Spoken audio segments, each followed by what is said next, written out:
ini sudah kelihatan ya? Ya, baik. Adapun yang diberikan oleh panitia topik kepada saya adalah tentang manajemen risiko ya. Manajemen risiko di rumah sakit ya dalam bencana banjir. Saya bagi tiga.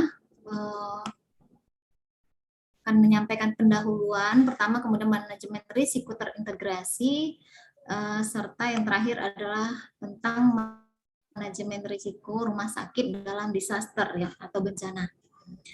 Jadi Bapak Ibu mahasiswa semua ya, dalam pendahuluan ini mungkin sudah disampaikan oleh pembicara sebelumnya tentang bencana. Namun nggak apa-apa, kita ulang kembali ya.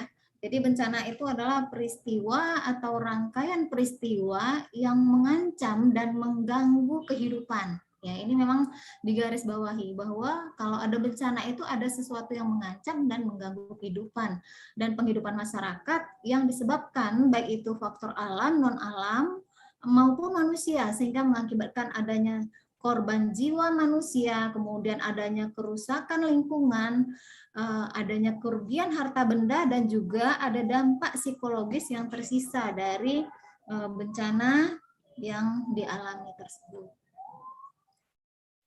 Nah, ini juga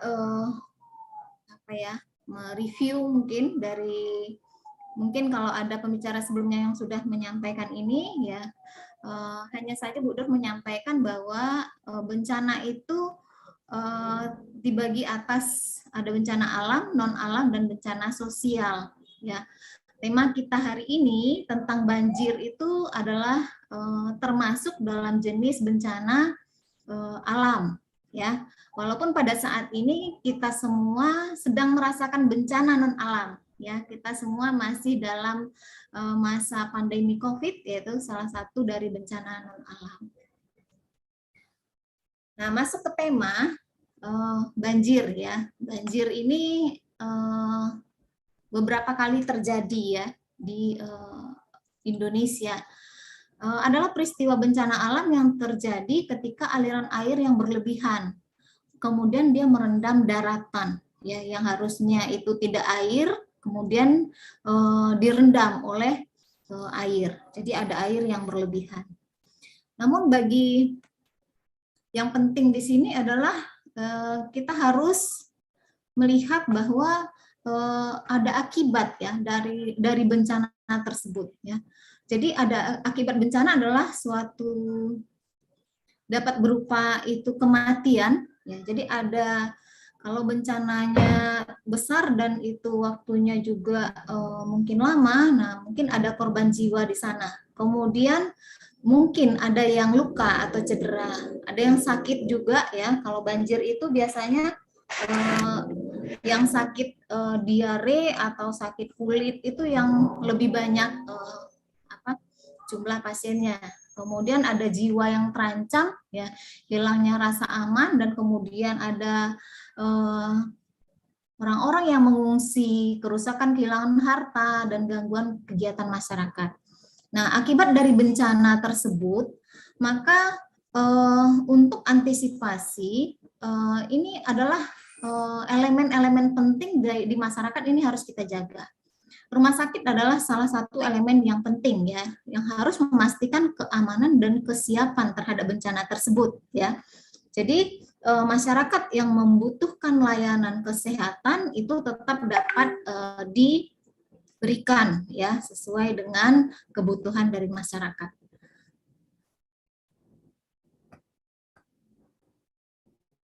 Nah, kita masuk ke manajemen risiko terintegrasi. Nah, untuk risiko ya, kita butuh bedakan dulu nih, apa itu risiko, apa itu masalah. Jadi segala kemungkinan yang terjadi, peristiwa yang dapat merugikan itu disebut dengan risiko. Jadi risiko itu adalah kondisi yang belum terjadi dan dia juga tidak pasti terjadi. Namun ketika itu terjadi, di dalamnya ada unsur yang bisa saja merugikan sebagai akibat dari serangkaian proses baik yang sedang dilakukan maupun yang akan terjadi di waktu yang akan datang. Nah, semua risiko harusnya dikelola dengan baik. Jadi kalau mungkin tadi bicaranya tentang bagaimana manajemen bencana, Bu Doris akan bicara tentang bagaimana manajemen risiko terhadap di rumah sakit terhadap bencana banjir tersebut. Nah, kita masuk ke manajemen risiko. Manajemen risiko adalah suatu proses ya, melakukan identifikasi, menganalisis, kemudian menilai, mengendalikan dan meminimalisir atau bahkan menghapus risiko yang tidak dapat kita terima. Kita ketahui bahwa banjir adalah sesuatu yang tidak pasti ya. Ada bisa terjadi, bisa juga tidak ya. Tetapi ketika banjir itu terjadi, ada dampak yang luar biasa sehingga ini perlu di-manage dengan baik.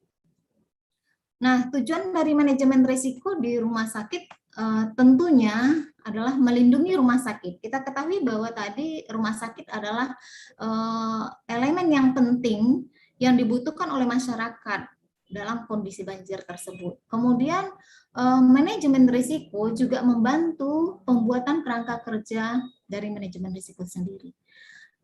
Kemudian yang ketiga, tujuan dari manajemen risiko adalah mendorong manajemen yang proaktif. Jadi sebelum terjadi bencana, ini rumah sakit sudah memikirkan apa yang akan disiapkan. Sehingga kalau bencana banjir itu terjadi, semuanya sudah tahu apa yang harus dikerjakan, kemudian fasilitasnya sudah siap dan apa yang dibutuhkan itu sudah dapat direncanakan dengan baik.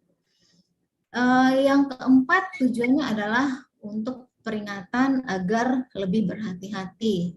Selanjutnya, untuk meningkatkan kinerja dan mensosialisasikan kepada seluruh staf ketika bencana itu terjadi. Nah, selanjutnya, Bapak Ibu mahasiswa semua, ya, ini adalah framework ya, framework atau kerangka dari manajemen risiko. Dalam manajemen risiko ada 5 poin ya, atau 5 langkah yang harus dilakukan. Ya. Pertama adalah menetapkan konteks. Jadi kalau kita bicara risiko, tidak hanya banjir di rumah sakit, semua kegiatan yang berlangsung di rumah sakit itu memiliki risiko. Jadi ketika kita mengkaji risiko, menetapkan risiko, maka itu semuanya dituliskan. Ya. Bagaimana menetapkan konteks risiko di rumah sakit? Ya, pertama kita harus tahu dulu visi misi, sama dengan institusi atau organisasi lain. Pasti punya visi, kemudian ada misi yang harus dijalankan. Nah, ini juga setiap visi dan misi yang akan dilakukan tentu ada risiko. Nah, ini kita menetapkan konteksnya harus melihat dari tujuan dari organisasi tersebut. Kemudian juga melihat faktor-faktor yang mendukung dan yang melemahkan. Atau kita harus juga identifikasi apa kekuatan yang kita miliki dan apa sih kelemahan yang kita miliki agar kita bisa memaksimalkan kekuatan dan menutupi kelemahan. Kemudian juga mendefinisikan serta menetapkan struktur proses. Nah, setelah ditetapkan konteks, ya, kita harus melakukan identifikasi risiko. Risiko apa saja yang mungkin terjadi di rumah sakit, ya. Nah, sangat banyak ya, berkaitan dengan pasien, berkaitan dengan staf, berkaitan dengan lingkungan dan fasilitas, serta berkaitan dengan risiko klaim dan keuangan juga ada di sini, ya. Namun kalau kita bicara tentang bencana banjir, maka risiko-risiko apa yang akan terjadi kalau bencana banjir atau banjir terjadi atau menjadi kejadian. Nah, ini sudah diidentifikasi ya, apakah mungkin lokasi atau tempat ruangan pasien menjadi terbatas, kemudian fasilitas-fasilitas, kemudian obat-obatan, makanan dan sebagainya. Nah, ini masuk dalam identifikasi risiko. Dalam mengidentifikasi risiko, kita bisa mempertanyakan ya, apa yang bisa salah. Kemudian bagaimana itu bisa terjadi, mengapa bisa terjadi, berapa sering sih kejadian banjir ini terjadi dalam 10 tahun terakhir. Kemudian seberapa parah kalau kejadian itu terjadi. Apa tindakan yang kita perlukan? Nah, ini semuanya kita identifikasi ya. Selanjutnya adalah kita analisa risiko tersebut ya. Menganalisa, kita akan mendapatkan tingkatan risiko ya. Dengan menganalisa kita akan mendapatkan tingkatan risiko. Jadi risiko mana yang paling menjadi prioritas ya, sehingga ya dalam evaluasi risiko kita akan bisa menentukan prioritas. Jadi kalau seandainya di rumah sakit itu banyak hal yang harus diperbaiki, kemudian kita tentukan prioritas mana dulu nih yang kita perbaiki ya, kalau itu membutuhkan dana. Namun kalau hanya untuk berupa regulasi, kemudian juga ada sosialisasi dan sebagainya, nah itu tentu tidak membutuhkan dana yang banyak. Inilah yang langkah kedua, 3, dan 4 kita sebut dengan asesmen risiko. Kemudian yang kelima itu adalah kelola risiko. Jadi bagaimana kita mengelola risiko-risiko yang ada? Ya, bisa saja kita dengan kita terima risiko itu gitu. Jadi disebut dengan toleransi risiko. Ya, misalnya saja dalam misalnya dalam keseharian ya, di perkantoran ada risiko kehilangan kertas, misalnya kan kertas karena kesalahan print, misalnya dalam 1 bulan itu sekitar 10 sampai 20 lembar. Nah, risiko itu ya sudah kita terima saja gitu, nggak ada kita kelola gitu ya. Itu artinya ketika risiko itu bisa kita terima maka nggak perlu dikelola. Tetapi ada risiko yang harus kita kontrol, harus kita kelola dengan baik. Apa sih yang harus kita lakukan agar kejadian ini tidak terjadi? Maka harus ada langkah-langkahnya. Nanti Bu Doris cerita tentang bagaimana tentang mengelola risiko banjir di rumah sakit. Selanjutnya ada juga yang risiko kita transfer ya, misalnya saja untuk risiko kebakaran gedung misalnya ya, di apakah itu di rumah sakit atau mungkin juga di institusi atau mungkin juga rumah sendiri ya, maka kita nggak mau mengambil risiko itu, kita transfer nih, kita asuransikan ya, sehingga kalau kejadian maka ada asuransi yang akan menanggungnya.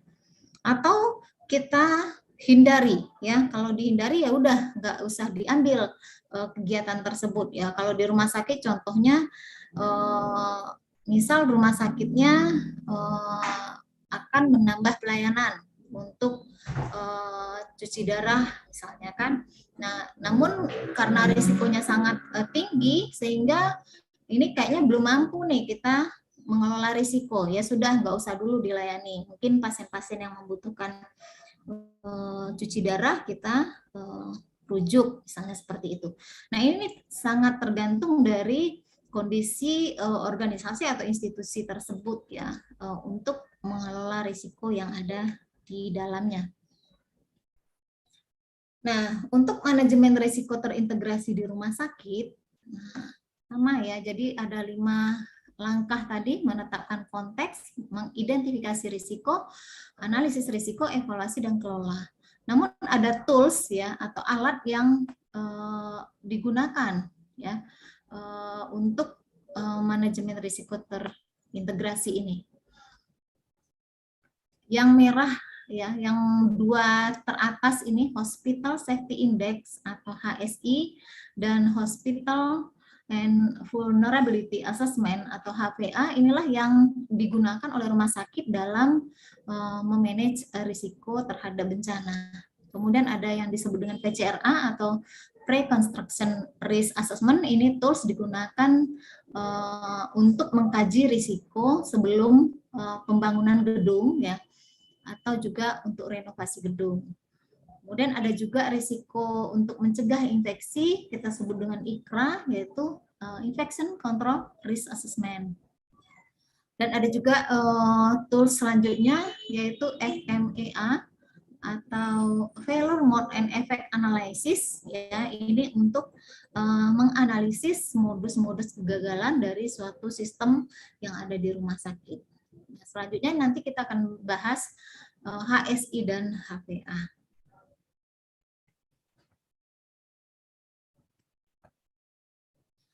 Ya, jadi kita masuk ke topik yang terakhir, yaitu manajemen risiko rumah sakit dalam disaster. Ya, dalam standar nasional akreditasi rumah sakit, ya, SNARS, edisi 11, di mana tertuang di sana ada standar tentang manajemen fasilitas dan keamanan, ya, standar MFK 6. Di sini dikatakan bahwa rumah sakit mengembangkan, memelihara program manajemen disaster untuk menanggapi keadaan disaster dan bencana alam atau lainnya yang memiliki potensi terjadi di masyarakat. Nah, jadi setiap rumah sakit diminta untuk menyiapkan diri, ya, sebelum bencana terjadi. Jadi untuk mengantisipasi kondisi-kondisi bencana yang ada di sekitar atau di daerahnya, maka rumah sakit harus mengkaji. Tiap daerah mungkin beda-beda yang menjadi prioritas, ya. Kalau di Padang itu ya selain banjir ada risiko gempa bumi, ya. Mungkin sama dengan di Aceh juga, ya, ada risiko gempa bumi yang menjadi kajian atau identifikasi. Mungkin ada daerah yang juga berisiko terhadap bencana gunung meletus atau juga bencana lainnya. Ya, ini semua diatur oleh standar MFK ini. Kemudian kita lanjut, kalau kita baca, ya, di dalam standar akreditasi tersebut, ya, ini Bu Doris potong saja untuk elemen penilaiannya, ya. Ada yang nomor 2. Jadi untuk elemen penilaian kedua, rumah sakit mengidentifikasi bencana internal dan eksternal yang besar, seperti keadaan darurat di masyarakat, wabah, dan bencana alam atau bencana lainnya, serta kejadian wabah besar yang bisa menyebabkan terjadinya risiko yang signifikan. Nah, ini memang diminta rumah sakit menyiapkan HPA tadi dan HSI, ya. Kemudian juga yang elemen 3-nya, rumah sakit telah melakukan self assessment kesiapan menghadapi bencana dengan menggunakan Hospital Safety Index atau HSI. Jadi ini memang harus dipenuhi, ya, oleh rumah sakit terkait dengan kesiapannya menghadapi bencana. Nah, HSI ini sebenarnya dikeluarkan oleh WHO. Ya, jadi ada 2 guidance, ya, untuk ada 2, ya, bukunya, HSI Guide dan formnya, jadi evaluasi formnya. Nah, inilah yang diadop oleh rumah sakit untuk menilai keamanan dari rumah sakit tersebut. Jadi alat ini dirancang untuk menilai keamanan dari rumah sakit karena rumah sakit tersebut memiliki peran paling penting dalam menanggapi keadaan darurat dan bencana. Kemudian HSI juga memberikan pendekatan penting terhadap manajemen risiko darurat dan bencana untuk sektor kesehatan. Jadi dia berfokus pada pencegahan, mitigasi, dan kesiapan untuk tanggap darurat dan pemulihan. Nah, bila pada saat menilai HSI ini rumah sakit mendapatkan gap atau adanya kesenjangan antara yang seharusnya dengan kondisi saat ini, maka ini memungkinkan perbaikan di rumah sakit tersebut dari waktu ke waktu. Jadi HSI ini berupa checklist, ya, jadi Safe Hospital Checklist. Checklist ini digunakan untuk membuat diagnosis awal dari keselamatan dan kapasitas untuk menyediakan layanan dalam hal keadaan darurat. Jadi ada 151 item, ya, yang mana masing-masingnya memiliki 3 peringkat keselamatan, ya, ada yang rendah, rata-rata, dan tinggi. Jadi masing-masing rumah sakit menilai diri sendiri nih untuk item-itemnya berada dalam kondisi apa, ya. Dan HSI ini terdiri dari 4 modul. Ya, secara ringkas Bu Doro sampaikan bahwa ada 4 modul, yang mana modul 1 itu berisi bahaya yang melindungi, mempengaruhi keselamatan rumah sakit dan peran rumah sakit dalam keadaan darurat. Kemudian ada keselamatan struktural, keselamatan non struktural, dan pelayanan darurat dan manajemen bencana. Nah, dari HSI akan dapat dinilai, ya, akan keluar sebenarnya rumah sakit saya itu berada dalam kategori yang mana gitu. Jadi kalau tipenya ya atau klasifikasinya ini ada A, B, dan C ya. Jika nilainya 0 sampai 0,35 itu termasuk klasifikasi C. Di mana di sini dikatakan bahwa langkah intervensi yang mendesak sangat dibutuhkan. Jadi ini rumah sakit harus menyiapkan diri ya karena nilainya masih rendah ya. Rumah sakit tidak mungkin berfungsi selama dan setelah keadaan darurat dan bencana, dan tingkat keamanan manajemen darurat tidak memadai sehingga ini harus ada perbaikan.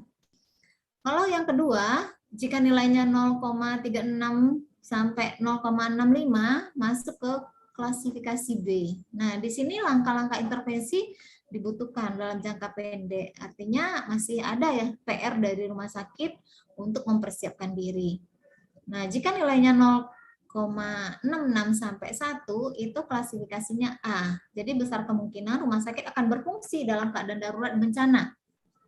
Namun tetap direkomendasikan untuk melanjutkan langkah-langkah untuk memperbaiki dari kapasitas untuk penanganan darurat dan bencana tersebut. Nah, kita masuk ke tools yang selanjutnya yaitu tentang HVA, Hazard Vulnerability Assessment ya. Bahaya atau hazard itu adalah segala sesuatu termasuk situasi atau tindakan yang berpotensi menimbulkan kecelakaan atau cedera pada manusia. Jadi HVA ini juga mengidentifikasi kerentanan tertinggi di rumah sakit terhadap bahaya alam atau buatan manusia serta dampak langsung atau tidak langsung dari bahaya ini. Jadi identifikasi risiko HVA ini banyak Bapak Ibu mahasiswa semua ya. Namun di sini juga dikaji bahaya alam. Jadi bencana banjir harusnya masuk di rumah sakit yang memang berisiko ada banjir di daerahnya. Kemudian bisa juga ada bahaya teknologi, bahaya manusia, atau mungkin bahan-bahan yang berbahaya atau zat material. Dan harus didokumentasikan ya setiap tahun, dan itu diinformasikan kepada seluruh staf rumah sakit agar seluruh staf siap sedia ketika kejadian itu ada atau muncul. Nah, ini kalau kita tadi bicara tentang manajemen risiko framework, maka HVA itu masuk ke asesmen risiko bencana. Nah, formnya seperti ini ya. Ini juga dari WHO, di mana semua kejadian yang mungkin terjadi itu dikaji. Ya, kalau di sini dicontohkan mungkin ada badai yang akan terjadi, angin topan, mungkin hujan badai lebat, hujan salju dan sebagainya, gempa bumi, kemudian ini banjir ya, kemudian kebakaran, tanah longsor dan sebagainya, termasuklah wabah atau pandemi yang 2 tahun ini terjadi ya di belahan semua negara di dunia ini. Nah, untuk mengkaji risiko-risiko dengan HVA ini tidak hanya risiko yang disebabkan oleh alam saja, tetapi oleh teknologi juga ya, teknologi hazard, human hazard, kemudian material hazard juga harus dikaji semuanya. Nah, untuk setelah dikaji kita akan mendapatkan nilai ya. Nilai dengan rentang 0 sampai 100 ya. Jadi kalau seandainya 75 sampai 100. Nah, ini kondisi serius dengan sedikit kemampuan. Nah, ini harus menjadi warning bagi rumah sakit untuk meningkatkan kemampuannya kalau bencana terjadi.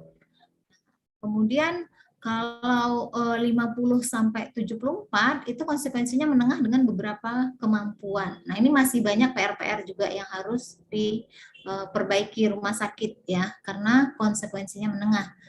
Kemudian jika nilainya 25 sampai 49 itu dengan minor konsekuensi dan kemampuan lumayan baik ya. Namun masih ada PR. Nah, ini yang paling baik jika skornya 0 sampai 24, nah itu sedikit dan tidak ada konsekuensi dengan kemampuan yang sangat baik. Namun tetap dipertahankan jika itu sudah disusun dengan baik perencanaannya. Nah, sedikit bercerita ya. Jadi kalau terjadi bencana di rumah sakit, ada struktur yang disiapkan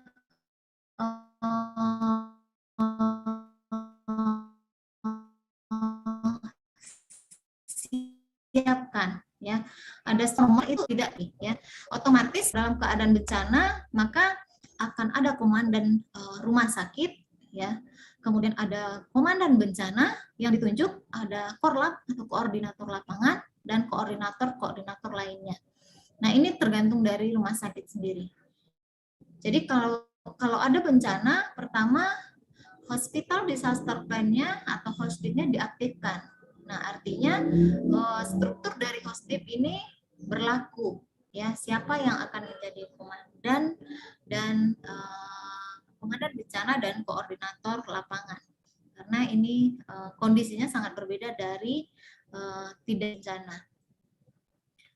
Nah, ini adalah slide terakhir ya, bagaimana penanganan bencana banjir di rumah sakit ya.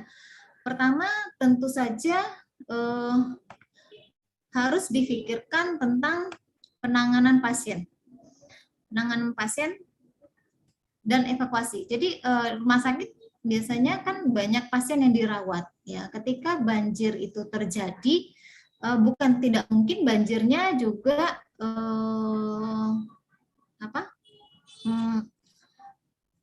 mengenai rumah sakit tersebut, sehingga pasien-pasien yang mungkin berada di ruangan yang terkena bencana banjir itu harus dievakuasi. Ya, kita harus mengkaji mana ruangan-ruangan kita yang bisa menampung yang kita anggap tinggi ya lokasinya dan tidak terkena banjir. Nah, selain pasien-pasien yang sedang dirawat, maka juga harus dipikirkan penanganan korban banjir yang dari luar. Jadi, kalau banjir itu terjadi di kota atau di daerah kita, biasanya akan ada korban yang datang ya, entah itu mungkin luka atau mungkin cedera lain ya, yang datang ke rumah sakit. Nah, ini juga sudah direncanakan bagaimana sih penanganan korban banjir yang dari luar. Termasuk pengelolaan barang milik korban ya. Tidak jarang kita di rumah sakit ketika ada bencana itu mendapatkan korban yang tidak sadarkan diri ya. Kemudian nggak tahu nih keluarganya di mana. Dia sudah hanyut misalnya, kemudian dibawa oleh tim SAR dan nggak tahu siapa identitasnya. Nah, ini ketika ada barang-barang milik korban, nah ini tanggung jawab rumah sakit untuk mengelola barang-barang yang ada mungkin di bajunya atau di sakunya yang punya korban. Selanjutnya pengelolaan jenazah korban banjir ya. Jadi dalam bencana tidak tertutup kemungkinan juga ada orang-orang yang meninggal, jenazah yang dibawa gitu ya ke rumah sakit. Nah, ini juga harus dipikirkan oleh rumah sakit bagaimana pengelolaannya ya, bagaimana penandaannya, bagaimana kita menyampaikan nama-nama korban ke masyarakat. Nah, ini sudah direncanakan sebelum bencana terjadi.